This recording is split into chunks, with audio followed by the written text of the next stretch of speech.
let me tell you something that the mainstream church doesn't want you to hear. Something that your parish priest is too afraid to say from the pulpit. Something that theologians in comfortable academic offices are deliberately avoiding because the truth of it is so shattering, so absolute, so terrifyingly real that most people would rather pretend it isn't happening. It has already begun, not tomorrow. Not in some distant prophetic future that you can safely tuck away in the back of your mind. Now, it is happening right now in your city, in your home, inside the minds of your children, and the vast majority of Catholics, even devout ones, are completely, catastrophically unprepared. I've spent decades as an exorcist. I've been in rooms that would destroy the faith of most modern Christians. I have seen with my own eyes what happens when a soul is abandoned, when grace is cut off, when sacramental life collapses, when a person or an entire civilization decides it no longer needs God. And I'm here to tell you, what I'm seeing now is different. The frequency is different. The intensity is different. The nature of the spiritual attacks coming against families, against the church, against the priesthood, against children, it is different from anything in my pastoral experience. The enemy knows his time is short, and he is not holding back. Most of you are walking around spiritually naked. No armor, no weapons, no formation. You go to Mass once a week, maybe, and you think that's enough. It is not enough. It has not been enough for a long time. What I'm going to share with you in the next hour may be the most important thing you hear this year. Pay attention. Your soul and your family's souls may depend on it. I want to begin with something that, as a priest and as an exorcist, I can speak to with direct pastoral authority. The spiritual climate of the Western world has fundamentally changed. Now, I'm not speaking in vague metaphorical terms. I'm not talking about cultural drift or moral relativism as abstract sociological categories. I am talking about something metaphysically real, something that has a direct causal relationship with the explosion of cases we are seeing. Depression, anxiety, oppression, obsession, and full diabolical possession at rates that were simply not present 30 years ago. Let me give you a framework to understand what's happening. In classical Catholic theology, and I mean the theology of Aquinas, of the Fathers, of the consistent magisterium before the confusion of the post-conciliar period, we understand that there is a hierarchy in the spiritual order. God is sovereign. Angels are his ministers. Demons are fallen angels who operate under divine permission. They cannot act without God allowing it. So the question every serious Catholic must ask is this: why is God allowing more now? And the answer is uncomfortable. The answer is one that will make many of you defensive. But I have an obligation before God to tell you the truth. God allows increased demonic activity when a people, a nation, a culture, a civilization chooses to open the door. Every mortal sin is an open door. Every act of occult involvement, Ouija boards, tarot cards, horoscopes, Wicca, New Age meditation practices, certain forms of yoga that invoke spiritual entities. Every one of these is a legal right you hand to the enemy. In the language of spiritual theology, you give him ground, and he will use it. Now multiply that by 300 million people. By an entire generation of young people who have been raised without the sacraments, without catechesis, without any genuine understanding of the supernatural order. A generation that has been deliberately catechized into materialism by a secular educational system that tells them the spiritual world does not exist. Here's the diabolical irony. They don't believe the spiritual world exists, and so they walk directly into it with no defenses whatsoever. They download meditation apps that teach them to empty their minds, which is precisely what every mystical tradition warns against, because an empty mind is an invitation. They experiment with psychedelics under the pretense of spiritual exploration. They pursue Enneagram spirituality, chakra alignment, crystal healing, practices that, regardless of how benign they appear on the surface, have roots in occult systems and open the soul to influences that are not from God. And then they come to me, or they come to one of the few remaining priests who still believes in the reality of demonic activity. And they are surprised, shocked, that they are suffering. I'm not surprised. What surprises me is how completely the church has failed to warn them. We have an entire generation of priests who were formed in seminaries where the existence of the devil was treated as a metaphor, where exorcism was dismissed as pre-scientific mythology, where the rite of exorcism itself, one of the most ancient and powerful weapons in the church's arsenal, was effectively suppressed and replaced with a watered-down 1999 revision that some bishops barely permit their priests to use. The enemy did not become a metaphor. He became emboldened. Here's what I need you to understand. The spiritual climate shifting is not just an external phenomenon. It is also an ecclesial one. The confusion within the church herself, the doctrinal ambiguity, the liturgical rupture, the collapse of authentic priestly formation, the sexual abuse crisis that drove millions of Catholics away from the sacraments. All of this has consequences in the spiritual order. A weakened church means weakened sacraments being administered. Not in their objective power, the sacraments operate ex opere operato. Their grace is not dependent on the holiness of the minister, but in their subjective reception. When people have lost faith in the church, they stop receiving the sacraments. And when they stop receiving the sacraments, they lose sanctifying grace. And when they lose sanctifying grace, they become vulnerable in ways that would terrify them if they understood the metaphysics of what they were doing.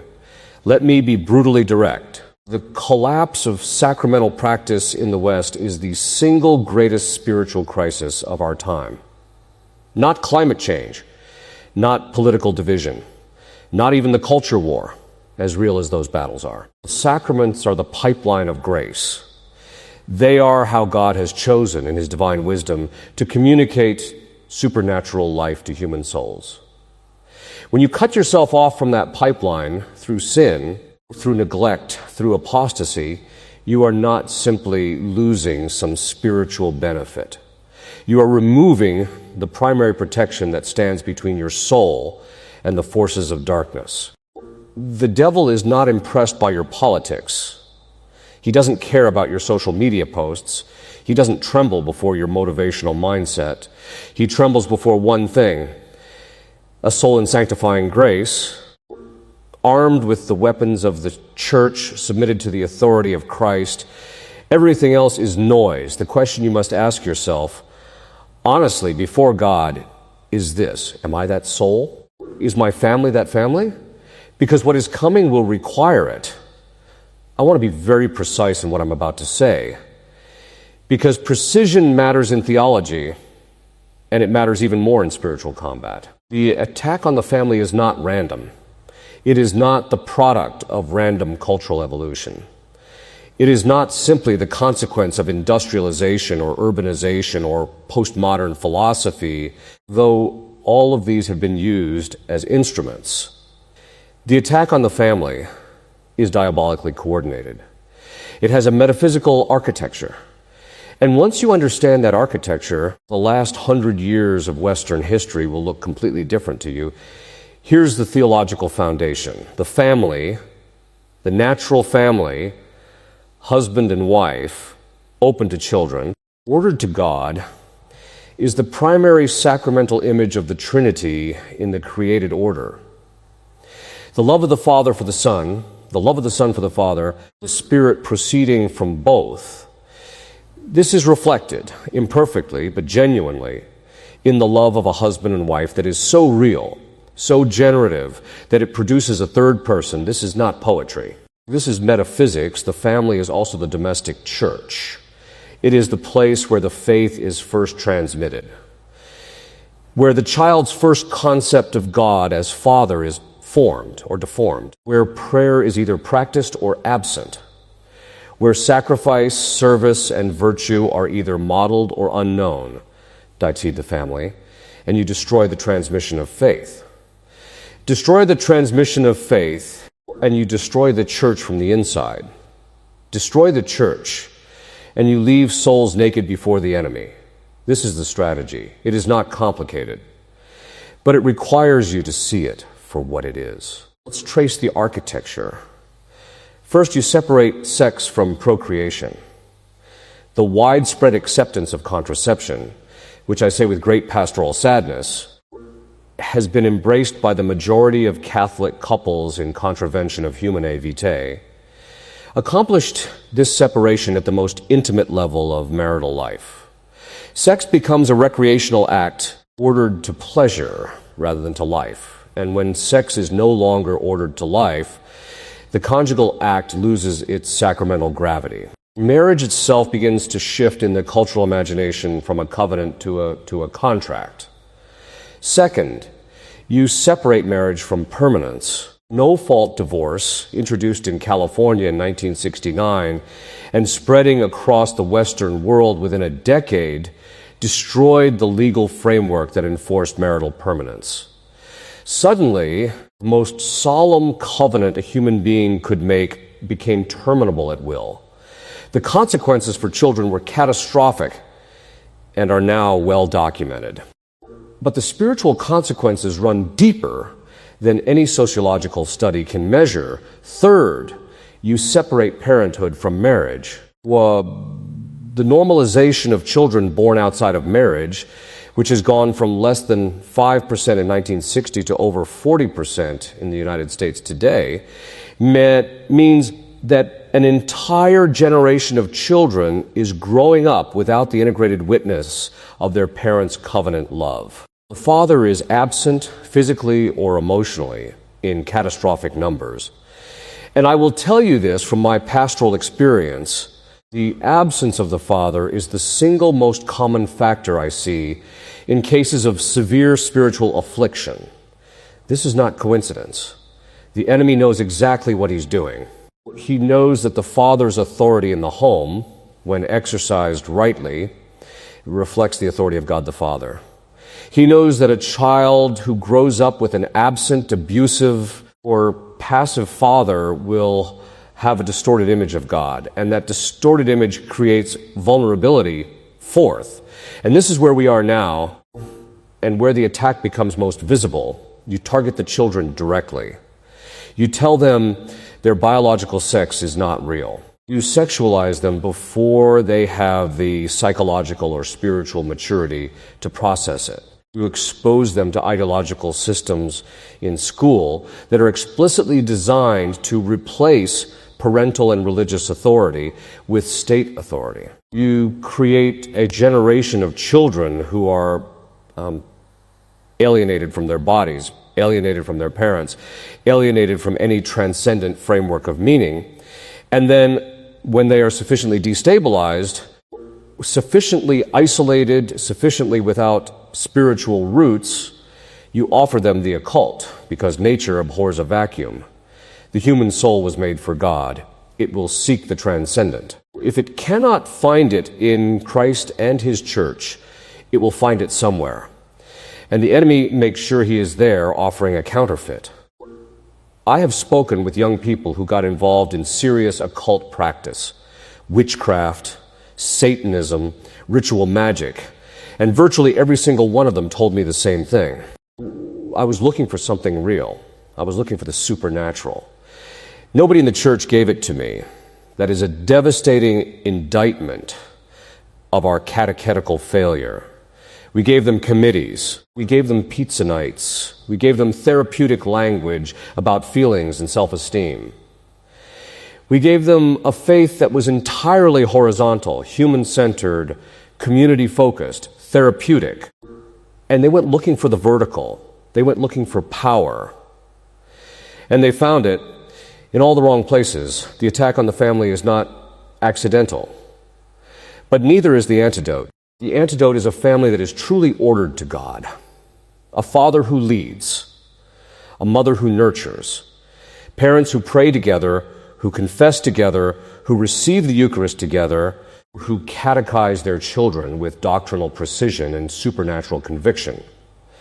A home where the rosary is prayed, where the saints are known, where the crucifix hangs not as decoration, but as a declaration of allegiance. That family is a fortress. That family terrifies the enemy. Build one. I have been an exorcist for many years.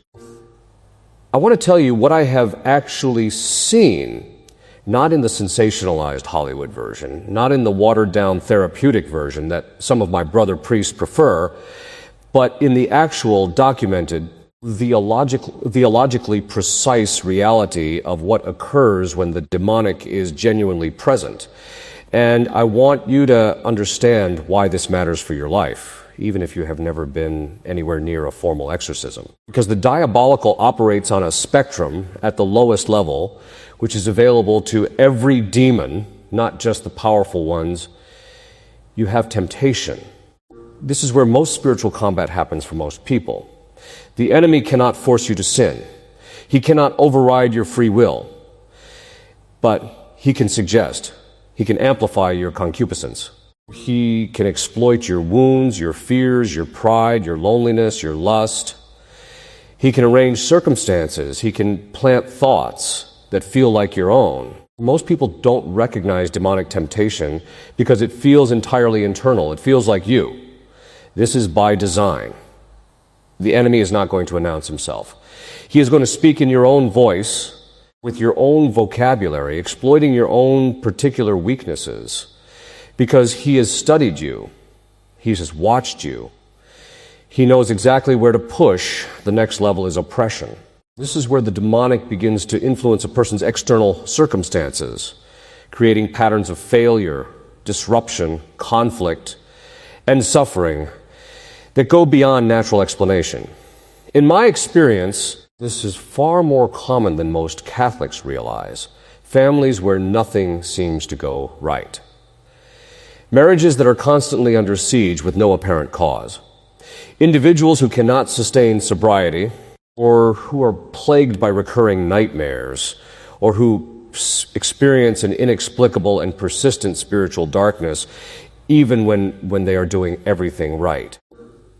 Not every suffering is diabolical in origin. I want to be clear about that. God permits natural suffering for redemptive purposes, and a good confessor will help you discern the difference. But in my pastoral experience, a significant portion of the chronic spiritual suffering I encounter has a diabolical component that goes unaddressed. Because nobody in the person's life has the theological framework to identify it, let alone to address it. Then there is obsession, the persistent assault on the mind through intrusive thoughts, fears, and images.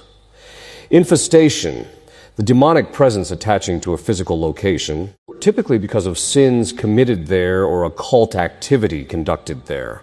Subjugation, where a person has, through repeated grave sin or explicit occult involvement, given the enemy increasing control over their will. And finally, possession, the rarest form, where a demon takes direct control of the body, though never the soul. I raise all of this not to terrify you, though a healthy fear of the diabolical is entirely appropriate and was standard Catholic teaching for 19 centuries before we decided to pretend the devil was a symbol, but to awaken you to the reality of what you're dealing with. The spiritual life is not a therapeutic process. It is a war. The saints understood this. Read John Vianney. Read Padre Pio. Read Faustina. Read the Cure of Ars, who was physically attacked by the demon whom he called the grappling one, hundreds of times over the course of his priestly ministry. These were not uninformed, pre-scientific simpletons projecting psychological disturbance onto supernatural categories. These were souls of heroic sanctity with direct experience of the spiritual combat that every serious Christian is called to engage, we have dismissed them as quaint, and we are suffering for it. Here's what I need you to understand about demonic influence at the cultural level, because this is where things become most urgent. The enemy does not only work on individuals, he works on institutions. He works on cultures. He works through the systematic corruption of ideas.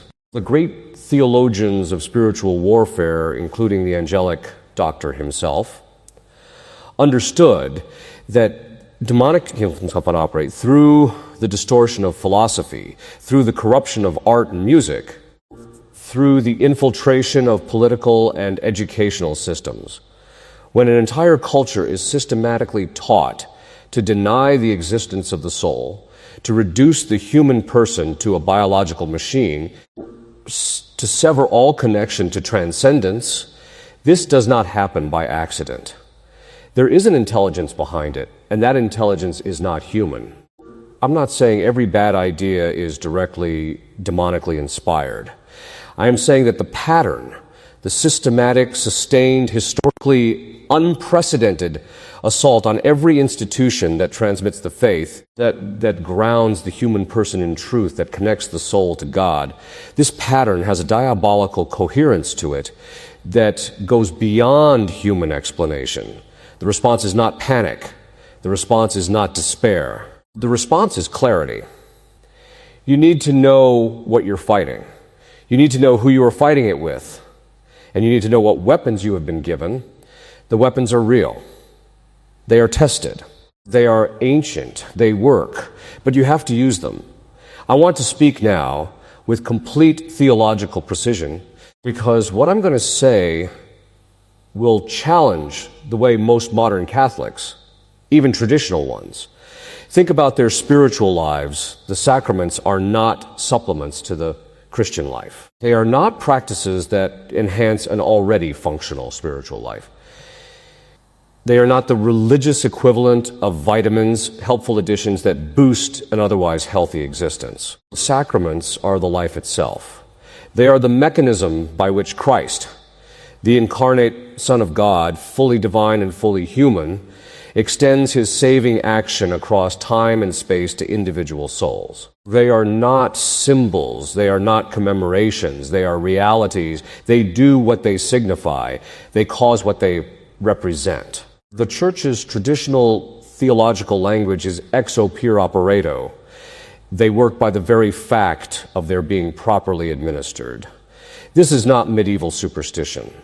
This is the consistent, dogmatic, infallible teaching of the Catholic Church, confirmed by Trent, confirmed by every Orthodox theologian, confirmed by the lived experience of every saint who ever walked this earth. And in the context of spiritual warfare, which, as I've explained, is the actual context of your life, whether you acknowledge it or not, the sacraments are not one strategy among many. They are the strategy. Everything else is subordinate to them.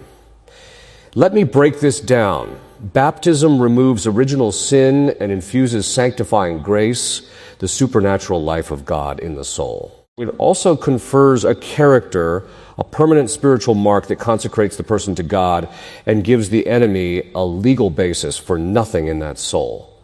When a child is baptized, the enemy loses his native claim.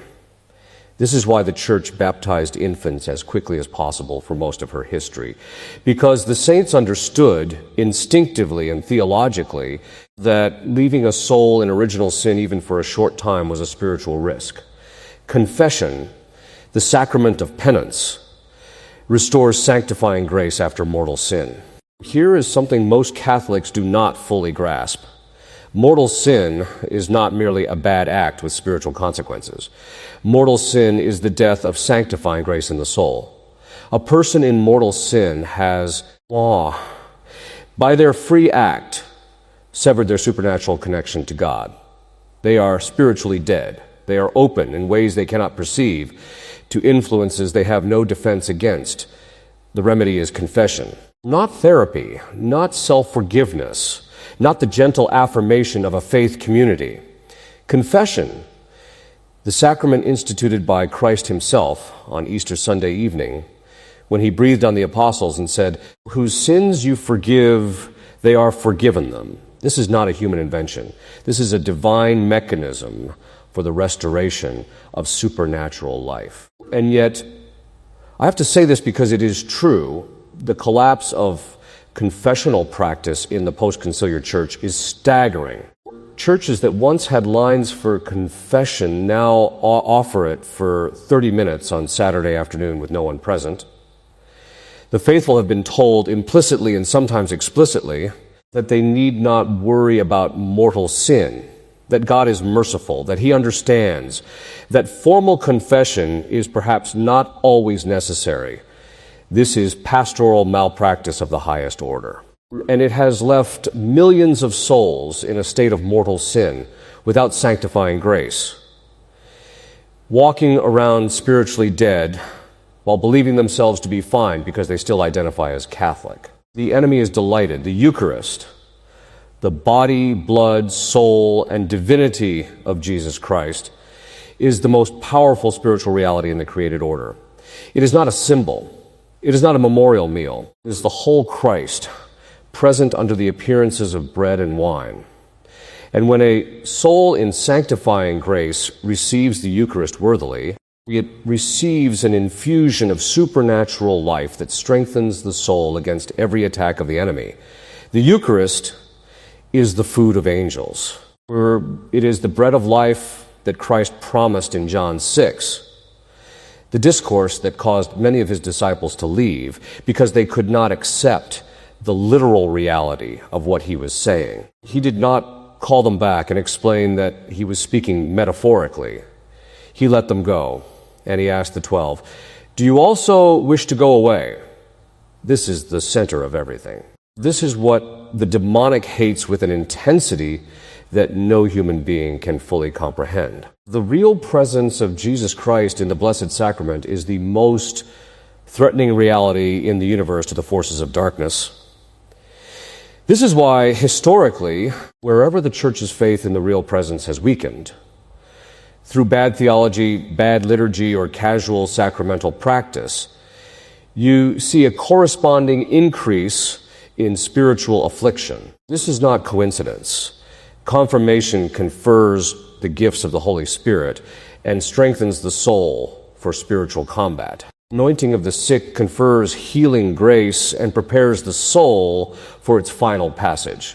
Holy Orders configures a man to Christ the priest and gives him power over the sacraments and over the enemy in ways that go far beyond his natural capacities. Matrimony confers grace for the specific mission of the conjugal life and family, a grace that is desperately needed and desperately neglected.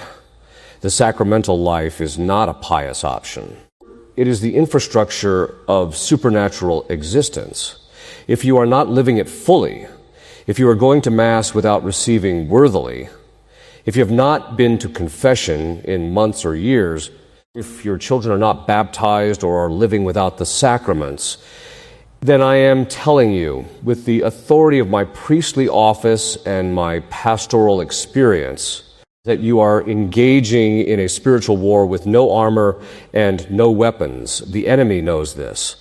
The question is whether you will do something about it. I want to speak now about something that most priests will not address from the pulpit, not because it is speculative or outside the tradition, but because it is uncomfortable, because it demands a response, because it cannot be received passively. The Catholic tradition has consistently, across private revelations approved by the Church, across the writings of theologians and mystics and saints, across prophetic utterances stretching from Fatima to La Salette to Akita, warned of a coming period of chastisement. I am not a prophet. I do not make private revelations. But I can read the signs of the times through the lens of Catholic theology, and I can tell you this. What I see in the confessional, in the exorcism room, in the pastoral care of families across this country is not a community preparing for trial. It is a community that has no idea what is coming, Let me be precise about what the tradition says. Chastisement, in Catholic theological understanding, is not God's punishment in the sense of vindictive retribution. God is not vindictive. Chastisement is medicinal. It is the Father, in His love, allowing the natural consequences of our rebellion to unfold, not to destroy, but to convert, to wake souls from the spiritual stupor that comfort and prosperity and technological distraction have induced, to create the conditions under which souls who would never cry out to God in prosperity will cry out to Him in extremity. The great chastisements of history, the fall of Jerusalem, the fall of Rome, the Black Death, the world wars were not anomalies. They were the recurring pattern of divine pedagogy with a civilization that had turned away from God. They were terrible. And they were effective. They produced saints. They produced martyrs. They produced the conditions for renewal. What I am concerned about, and I say this as a pastor and a spiritual director, not as a political commentator, is the scale of the apostasy in our time. The complete and total rejection of God by an entire civilization, not through ignorance, but through deliberate choice, something that has consequences. The tradition is clear about this. And so, what will the coming trial require of you? First, it will require roots, not a sentimental connection to Catholicism, not a cultural identity as a Catholic, actual living doctrinal roots that go deep into the soil of the tradition. You need to know what you believe. You need to know why you believe it. You need to be able to articulate the faith to your children under pressure when every cultural force around you is telling them it is false and dangerous. This means formation. Serious, sustained, intellectual and spiritual formation. Read the Catechism, read the Church Fathers, read the doctors, read the saints, pray the Liturgy of the Hours. Know your faith with the precision of a soldier who knows his weapons, because that is exactly what you are. Second, it will require community. The Christian life cannot be lived in isolation. The trial that is coming, and I deliberately leave that phrase broad, because whether we are speaking of societal collapse, persecution, economic catastrophe, or the intensification of spiritual warfare, the principle is the same, will be too great for isolated individuals and nuclear families to bear alone. You need to build networks of genuine Catholic community, not social clubs, not parish programs, or spiritual fraternity, men and women who know each other's souls, who pray for each other, who will support each other materially and spiritually under pressure. The early Christians survived the Roman Empire because they were communities. They were not individuals with individual relationships with God who happened to attend the same services. Third, will require suffering embraced, not refused. This is the most countercultural thing I can say in a civilization that is organized around the elimination of discomfort. The saints were unanimous on this. The soul that has not been purified through suffering is not capable of the kind of love that the kingdom requires. Not because suffering is intrinsically good, it is a consequence of the fall, but because suffering united to the cross of Christ is the primary instrument of purification and conformity to God. You need to stop running from the cross. Stop medicating it away. Stop distracting yourself from it. Meet it, embrace it, offer it, unite it to His. This is not masochism. This is the narrow way that He said leads to life. Fourth, it will require radical trust in providence, not optimism, not positive thinking. Faith, the theological virtue that God is sovereign, that He is good, that He is actively involved in the events of your life and of history, that nothing happens outside His permission, and that what He permits, He can and will use for your sanctification if you cooperate with His grace. This kind of trust is not natural. It must be developed. It must be practiced in small things, in the daily frustrations and disappointments and sufferings of ordinary life, before it can be exercised in the great trials. The person who cannot trust God with the annoyances of Tuesday is not going to trust Him in the catastrophe of crisis. Begin now. Build the roots now. Form the community now. Embrace the small crosses now. Develop the trust now, because when the moment comes, and it will come in one form or another, for every soul, what you have built will either hold or it will not. The time for preparation is not after the trial begins. It is now. I want to end with something that may surprise you. Given the weight of everything I've said, there is hope. Real hope. Not cheap, sentimental, everything will work out optimism, but the theological virtue of hope, which is the confident expectation of eternal life and of God's assistance in attaining it. This is not a feeling. This is a virtue. A stable disposition of the soul toward God as its final end, grounded in His promises and His power. Let me tell you why hope is rational. First, because God is sovereign, completely, absolutely, without exception, sovereign. Nothing that is happening, not the collapse of Western civilization, not the confusion in the church, not the intensification of demonic activity, not the apostasy of millions, none of it is outside His knowledge, His will, or His plan. He is not alarmed. He is not scrambling. He is not wringing His hands in heaven, wondering how this happened. He knew. From before the foundation of the world, He knew. And He has already provided the response. The response is the cross. The response is the resurrection. The response is the church, broken, battered, confused, persecuted, unfaithful in so many of her members, and yet indefectible by divine promise. The gates of hell will not prevail against her. This is not optimism. This is the word of the Son of God, and it has not failed in 2,000 years of assault.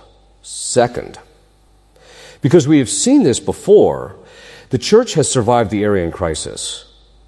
When the majority of bishops were heretics, when St. Athanasius stood virtually alone against an entire episcopate that had capitulated to the emperor and said, Athanasius contra mundum, Athanasius against the world, the church survived. The Arian heresy died.